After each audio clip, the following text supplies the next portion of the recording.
हम लोग देखेंगे कि कोन के बारे में समझेंगे, स्फीयर के बारे में समझेंगे और हेमीस्फीयर के बारे में समझेंगे। इसलिए एक साथ लिया है कि अधिकतर जो क्वेश्चंस आते हैं सरफेस एरिया वॉल्यूम में वो कंबाइंड वाले क्वेश्चन आते हैं। कंबाइंड वाले क्वेश्चन, अब यहाँ देखो कि अगर हमारा ये कोन है तो कोन का वॉल्यूम क्या हो जाएगा, 1/3 पाई आर स्क्वायर एच।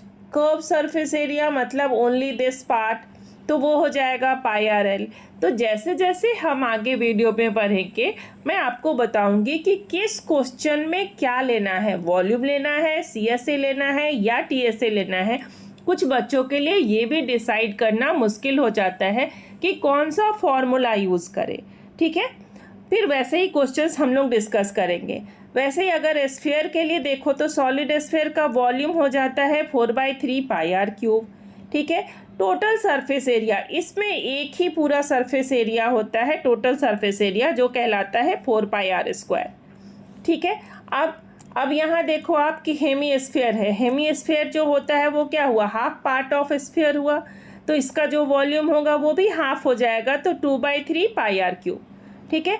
यहाँ कर्व सरफेस एरिया होगा, यहाँ कर्व सरफेस एरिया क्या हो जाएगा, ठीक है, 2 pi r square. Curved surface area मतलब क्या, ये वाला पार्ट, ठीक है। टोटल सरफेस एरिया मतलब क्या कि जब आप इस पार्ट को भी ऐड करोगे तो ये कहलाएगा total surface area 3 pi r square, ठीक है। तो इस तरह से इन्हीं फॉर्मूला को यूज़ करके हम लोग कुछ क्वेश्चंस यहाँ पर सॉल्व करेंगे, ठीक है। पहला क्वेश्चन है एन आइसक्रीम कोन्स। तो जैसे मैंने बताया कि यहाँ पर कुछ जो क्वेश्चंस होंगे वो उसमें अटैच होंगे दोनों आपके, जो एक से ज़्यादा फॉर्म, ठीक है।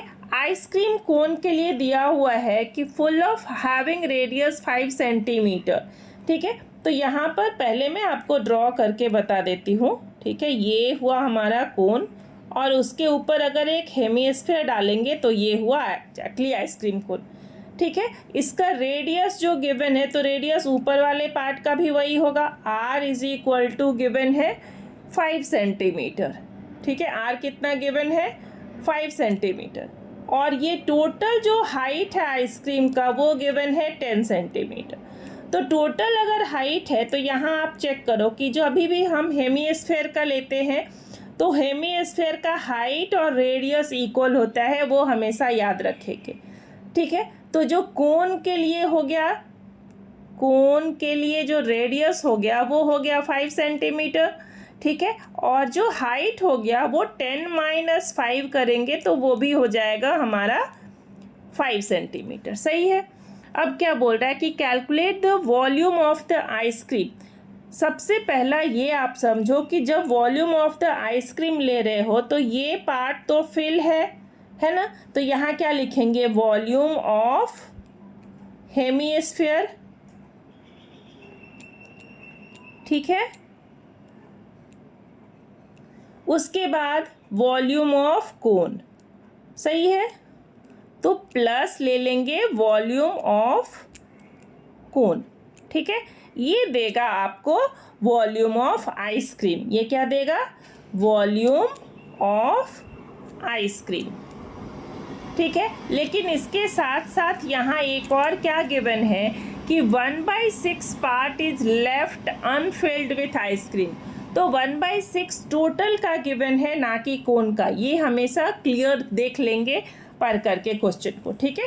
तो चलिए अब यहाँ हम लोग इसको सॉल्व करते हैं।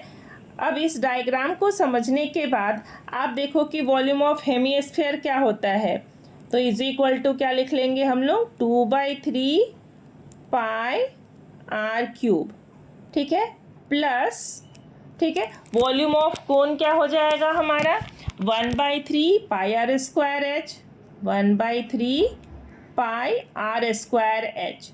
जब भी ऐसे क्वेश्चन सॉल्व करते हैं तो एक बार आप देखो कि बाहर क्या क्या कॉमन ले सकते हो। ये पाई यहाँ भी है, पाई यहाँ भी है, पाई को बाहर ले लेंगे। ये 3 यहाँ भी डिवाइड कर रहा है, यहाँ भी डिवाइड कर रहा है, तो ये 1/3 भी बाहर ले लो, ठीक है। और अब देखो कि यहाँ जो h है हमारा वो h भी 5 है, तो ये भी क्या हो गया, 5 × 5 × 5, और ये भी r क्यूब है, तो यहाँ से कॉमन ले लो r क्यूब, ठीक है। क्यों r क्यूब, क्योंकि यहाँ भी h जो है उसका वैल्यू 5 है। ओके ना। अब देखो, अब सब लेने के बाद हमारे पास यहाँ क्या रह गया, 2 है ना। अब यहाँ 2 और यहाँ क्या रह गया हमारा, यहाँ तो कुछ नहीं है, तो जब कुछ नहीं है तो उसको क्या लिख लेंगे, 1। ठीक है। अब इस तरह से आपका जो इतना बड़ा कैलकुलेशन था वो छोटे कैलकुलेशन में आ गया। यही ट्रिक देखना है सरफेस एरिया वॉल्यूम में, कैसे कैलकुलेशन को कम करें। ठीक है, और आपका आंसर परफेक्ट आए। ठीक है, अब सबका वैल्यू डाल दो। ठीक है, यहाँ वैल्यू क्या डालेंगे, 22/7 इंटू 1/3 इंटू 5 का क्यूब और इंटू 3। सही है। अब देखो, ये 3 से ये 3 कैंसिल हो जाएगा। ठीक है, और तो कुछ भी नहीं कैंसिल होगा, तो ये हमारा क्या हो जाएगा, ये हो जाएगा वॉल्यूम।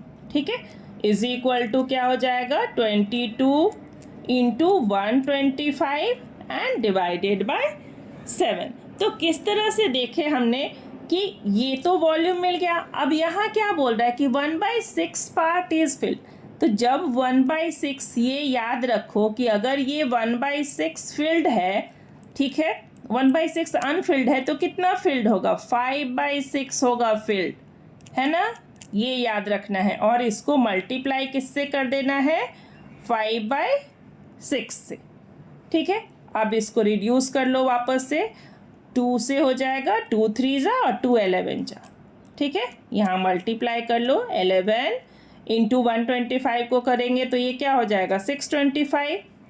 ठीक है, and divided by 21 is equal to आ जाएगा हमारा 327.4 सेंटीमीटर के अप्रॉक्स आएगा। ठीक है, तो यहाँ क्या देखा हमने कि कैसे कैलकुलेशन को कम किया। हर स्टेप्स में कैलकुलेशन करना नहीं इम्पॉर्टेंट है, फाइनल रिजल्टेंट चाहिए आपको। ठीक है, चलिए अब आते हैं नेक्स्ट क्वेश्चन। नेक्स्ट क्वेश्चन क्या है हमारे पास, 2 सॉलिड कोन्स है। ठीक है, A and B are placed in a cylindrical tube. तो यहाँ डायग्राम कभी कभी क्वेश्चन में गिवन होगा और कभी आपको खुद से ही देखना होगा। ठीक है, चलिए यहाँ एक डायग्राम बना लेते हैं हम लोग। डायग्राम क्या है कि इस तरह से एक सिलेंडर है। ठीक है, इस सिलेंडर में 2 कोन हैं, एक कोन ये है, ठीक है, और एक कोन यहाँ है। ठीक है, A and B placed in a cylindrical tube as shown in the figure, the ratio of their capacities are 2:1। तो एक का कैपेसिटी जो है वो 2 होगा, तो दूसरे का कैपेसिटी 1 होगा। कैपेसिटी मतलब वॉल्यूम, कैपेसिटी मतलब तो वॉल्यूम। अगर मान लो हमारा ये सिलेंडर 1 है और ये सिलेंडर 2 है, ठीक है, इसको ले लो सिलेंडर 1 एंड सिलेंडर 2। ठीक है, तो volume 1 by volume 2 is equal to क्या है, 1/2। ठीक है, एक का वॉल्यूम कम, एक का वॉल्यूम ज़्यादा, और ये टोटल लेंथ गिवन है 21 सेंटीमीटर। ठीक है, और ये रेडियस गिवन है, डायमीटर गिवन है 6 सेंटीमीटर। ओके ना। तो find the height and capacities of the cons. अब इस कोन का, अब यहाँ हमारे पास गिवन है वॉल्यूम 1/2 जो है, गिवन है कि इसका रेशियो 1/2 है। तो सबसे पहला काम करना है, हम लोग को हाइट का रेशियो निकालना है। मान लो कि इसका हाइट जो है वो x है, तो इसका कितना हो जाएगा, 2x हो जाएगा। ठीक है, और यहाँ क्योंकि ये 1:2 है, तो हाइट देखो, पहले हाइट कैसे रेशियो निकालते हैं, 1/3 पाई आर स्क्वायर h1 ले लो divided by 1/3 pi r square h2 ले लो। तो ये और ये तो कैंसिल हो जाएगा, तो h1/h2 भी 1/2 होगा। अगर वॉल्यूम 1/2 है रेशियो में, तो हाइट भी 1/2 होगा रेशियो में, if the radius r equal. Clear है। अब तुम्हारे पास क्या रह गया, एक 2x और एक x। तो किस तरह से हाइट फाइंड आउट कर लेंगे कि x प्लस 2x, यहाँ क्या लिखेंगे, x plus 2x is equal to 21, therefore 3x is equal to 21, x is equal to क्या हो जाएगा, 21 divided by 3 is equal to 7 centimetre. सही है। अब एक का हाइट हो गया 7 और एक का हाइट हो गया 14। क्लियर है। अब तुमको फाइंड आउट करना है कैपेसिटीज़, और कैपेसिटीज़ के साथ साथ क्या रिमेनिंग एरिया रह जाएगा, रिमेनिंग कैपेसिटीज़ होता है वॉल्यूम। ठीक है, तो यहाँ हम लोग देखेंगे कि वॉल्यूम ऑफ कोन, तो वॉल्यूम ऑफ कोन क्या हो जाएगा हमारा 1/3।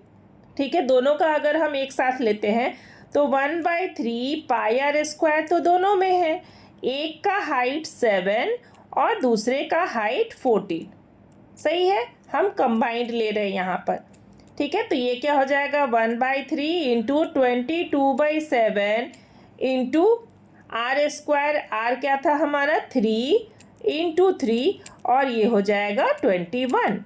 ठीक है, ये 3 से 3 कैंसिल, 7 3 हो जाएगा 21, तो 3 3 9 इंटू 22। ठीक है, तो ये हो जाएगा हमारे पास कितना 132 सेंटीमीटर क्यूबिक। ठीक है, ये हो गया वॉल्यूम ऑफ कोन। अब जो वॉल्यूम ऑफ सिलेंडर रिमेनिंग रह गया तो क्या लिखेंगे, रिमेनिंग वॉल्यूम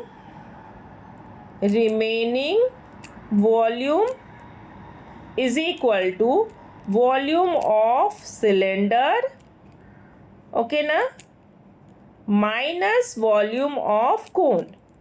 क्लियर है। अब वॉल्यूम ऑफ सिलेंडर क्या होता है, pi r square, pi r square h minus 132 ही लिख लेते हैं। अगर नहीं सॉल्व किए होते, वो सॉल्व नहीं करना था, तो हम लोग फिर से वापस उसको लिखते। अब यहाँ पर पाई आर स्क्वायर एच कितना हो जाएगा 22/7। ठीक है, यहाँ क्या हो जाएगा 22/7 इंटू आर कितना था, यहाँ भी आर वही हो जाएगा 3 इंटू 3, और हाइट कितना था इसका सिलेंडर का 21। ठीक है, और माइनस कर लेंगे 132। ठीक है, यहाँ देखो 7 3 ठीक है 21, ये हो गया हमारा कितना 3 3 9 3 27, और आपको पता था कि ये जो 132 है ये कितना है 22 इंटू 9 है ना, तो कैलकुलेशन जब भी करेंगे तो यहाँ पर 22 इंटू 9 है, और यहाँ भी है हमारे पास 22 इंटू 9। ठीक है, तो इसको ले लो कॉमन, 22 इंटू 9 हो गया कॉमन, यहाँ रह गया 3 और यहाँ क्या रह गया 1। ठीक है, इसको इस तरह से कैलकुलेट करोगे तो आपको क्या मिलेगा 22 इंटू 9 इंटू 2। ठीक है, तो ये आएगा आंसर 396 सेंटीमीटर क्यूबिक। ठीक है, इस तरह से कैलकुलेशन भी आसानी से हो जाएगा। अब एक और क्वेश्चन है, एक क्या क्वेश्चन है हमारे पास, ठीक है,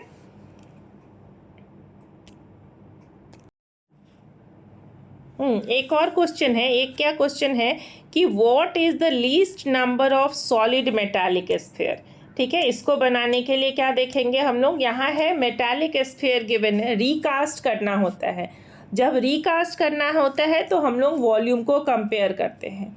ठीक है, so what is the least number of solid metallic sphere each of 6 diameter, ठीक है, melted and recast to form a solid metal cone. ठीक है, तो यहाँ इस केस में हम लोग क्या लिखेंगे, ये क्वेश्चन नंबर 3 है हमारा। ठीक है, n into volume of sphere, n into volume of sphere is equal to volume of cone. ठीक है, यहाँ जितना भी हम मेल्ट कर रहे हैं स्फीयर को, सब मिल करके देगा क्या, वॉल्यूम ऑफ कोन। ठीक है, इस क्वेश्चन में हमेशा याद रखेंगे कि वॉल्यूम ही कंपेयर करना है। तो नंबर अगर फाइंड आउट करना है तो क्या हो जाएगा, वॉल्यूम ऑफ कोन है ना, divided by volume of sphere. Clear है। अब देखो वॉल्यूम ऑफ कोन क्या होता है, 1/3 पाई r स्क्वायर h, ठीक है, डिवाइडेड बाय ये वॉल्यूम ऑफ स्फीयर क्या होगा, 4/3 पाई r क्यूब। क्लियर है। अब देखो यहाँ भी 1/3 है, यहाँ भी 3 है, कैंसिल कर लो, पाई से पाई को कैंसिल कर लो। अब तुम डालो वॉल्यूम, ठीक है। r का क्या है यहाँ पर, रेडियस जो कोन का है वो है डायमीटर 12, तो रेडियस हो जाएगा 6, तो यहाँ क्या लिखेंगे 6 × 6, और हाइट कितना रह गया 45, सही है, डिवाइडेड बाय यहाँ 4 तो पहले से था हमारे पास, और क्या रह गया था r क्यूब, रेडियस कितना था 6 सेंटीमीटर, अगर डायमीटर था तो रेडियस कितना हो गया 3, करेक्ट। अब देखो 3 2 जा 6 एंड 3 2 जा 6, ठीक है, 2 and 2 कैंसिल हो गया, तो ये 4 कैंसिल हो गया, ठीक है, और तो कुछ नहीं रह गया था, नहीं है ना, यहाँ पर ये r क्यूब था तो यहाँ एक और 3 लेंगे, ठीक है, और इस 3 से कैंसिल करेंगे तो ये कितना हो जाएगा, नंबर ऑफ स्फीयर हो गया 15 नंबर ऑफ स्फीयर। क्लियर हुआ, समझ में आया आप लोगों को, ठीक है। इस तरह से कुछ और भी नए ट्रिकी क्वेश्चंस लेकर के अगले वीडियो में मैं आपको बताऊंगी कि कैसे कंबाइंड में ट्रिकी क्वेश्चंस को सॉल्व करते हैं। थैंक यू फॉर वॉचिंग, और please like share and subscribe कीजिए सो दैट मैं और भी नए वीडियो लेकर के आपके पास आऊँ। Thank you.